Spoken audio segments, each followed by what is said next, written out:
Within time, it is revealed that possessing a good heart and mind is no longer a benefit to the host.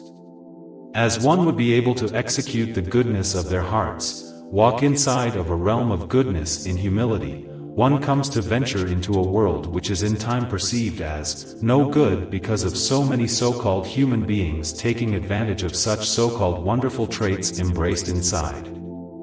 The intention to flourish goodness from the heart is opposed inside of a society that has openly forsaken the principle, even before the host executes.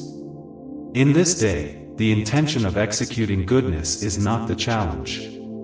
The challenge is the struggle to maintain the goodness of your heart and mind, within the warfare of many people who have allowed themselves to wither away and into a wilderness of sorrow and pain, igniting that which has through the course of their living experience guided them to such a place inside of where there is barely left a memory of what was, before they have become what is. What has become, was in truth allowed through disappointments either through their own conscious choices, or through the trauma that influenced their choice by way of someone else hurting them.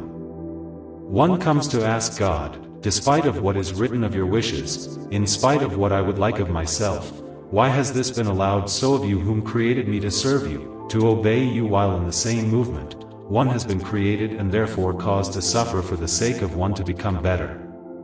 I ask, as many in time come to wonder silently, as their minds are challenged with divine principles, and their faces are sadly animated with the cringe of complications, why does this have to be so?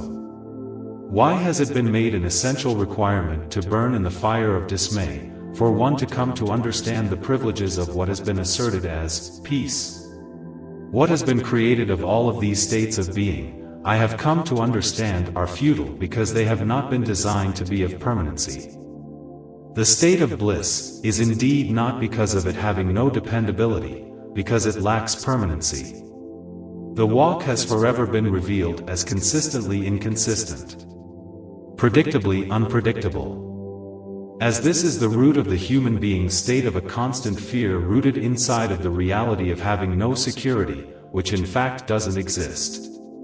Unstable and thus unreliable, and thus consistently moving inside of a state of instability and uncertainty.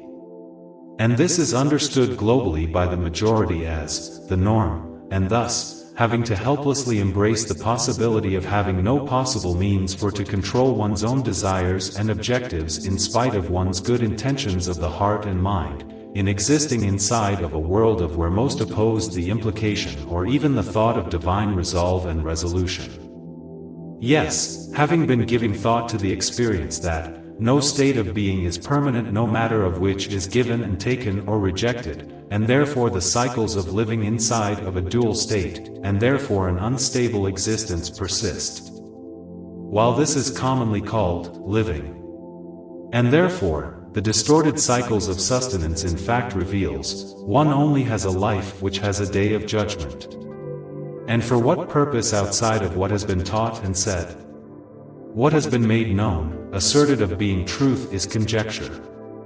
All is left open for only that which has created this divine mess. And this is called living. Written by David Anthony Brayboy.